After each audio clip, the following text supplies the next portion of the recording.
को जय मसीह की परमेश्वर के नाम की महिमा हो। आज हम देखेंगे जाल का दृष्टांत और ये हमें देखने को मिलता है मत्ती रचित सुसमाचार उसका 13वां अध्याय की 47वीं आयत से 50वीं आयत तक। यदि आपके पास बाइबल है तो जरूर खोल लीजिए। मत्ती रचित सुसमाचार उसका 13वां अध्याय खोलिए, उसके बाद 47वीं आयत से लेकर हम 50वीं आयत तक पढ़ेंगे। आप हमारे साथ देख लीजिए, नोट कर लीजिए। और सबसे पहले हमेशा की तरह हम इसको उर्दू में पढ़ेंगे और इन चंद आयतों को उर्दू में पढ़ने के साथ साथ बाद ही हम इसको हिंदी में पढ़ते हुए एक्सप्लेन करने की कोशिश करेंगे। इसलिए प्लीज आपसे रिक्वेस्ट है, वचन को बीच में छोड़कर मत जाइए। सिर्फ 3 से 4 मिनट का ही वीडियो है। वचन को बीच में छोड़ना अनहोनी बात है, इससे परमेश्वर नाराज हो जाते हैं और ये शैतान का कार्य है कि वो हमें वचन सुनने से रोके, हर हाल में डिस्टर्ब करे। तो आइए देखते हैं। सबसे पहले उर्दू में मछलियों के जाल की तमशील 47वें आयत में पढ़ देते हैं। फिर आसमान की बादशाही उस बड़े जाल की मानिंद है जो दरिया में डाला गया, और उसने हर किस्म की मछलियां समेट ली। और जब भर गया तो उसे किनारे पर खींच लाए और बैठकर अच्छी अच्छी तो बर्तनों में जमा कर ली, और जो खराब थी फेंक दी।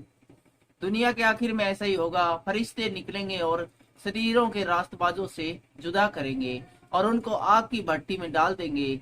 वही रोना और दांत पीसना होगा। परमेश्वर का वचन उर्दू में सुने जाने से परमेश्वर आपको आशीष दे, बरकत दे। इसी को हम हिंदी में देखते हैं, जाल का दृष्टांत। और ये हमें 47वीं आयत में क्या लिखा है। फिर स्वर्ग का राज्य उस बड़े जाल के समान है जो समुद्र में डाला गया। उसके बाद हमें यीशु मसीह एक और एग्जाम्पल देते हैं कि स्वर्ग का राज्य कैसा है। बहुत बार हम पूछते हैं, भाई स्वर्ग कैसा है, स्वर्ग कैसा होगा, स्वर्ग में ये होगा, स्वर्ग में वो होगा, स्वर्ग में ऐसा होगा, स्वर्ग में वैसा होगा।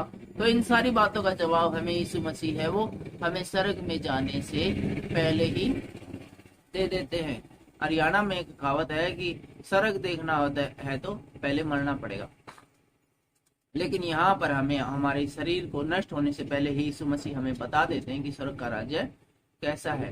तो एक बड़े जाल का उदाहरण देते हुए कहते हैं कि स्वर्ग का राज्य एक ऐसे बड़े जाल के समान है, बहुत बड़े जाल के समान है, जो कि समुद्र के अंदर डाला गया था और हर प्रकार की मछलियों को समेट लाया। और ये जाल जब समुद्र में डाला गया बहुत बड़ा था और इसको बाहर खींचा गया तो बहुत सारी मछलियां बाहर आई, क्योंकि जाल बहुत बड़ा था और हर प्रकार की मछलियां इसके अंदर आ गई। इसमें अच्छी बुरी सब मछलियां इस जाल के अंदर आ गई।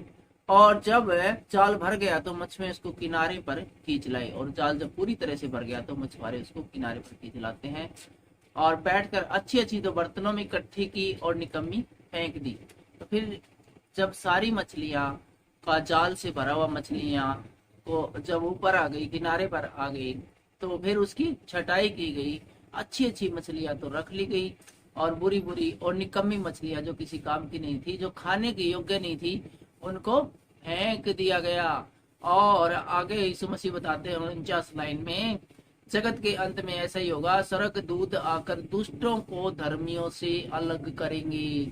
और यही अंतिम समय में क्या होगा, यीशु मसीह बताते हैं कि जब इस जगत का न्याय करने के लिए मैं आऊंगा तो स्वर्गदूत है वो जिस प्रकार मछुआरों ने मछलियों की छटनी की थी, इसी प्रकार इंसानों की छटनी करेंगे।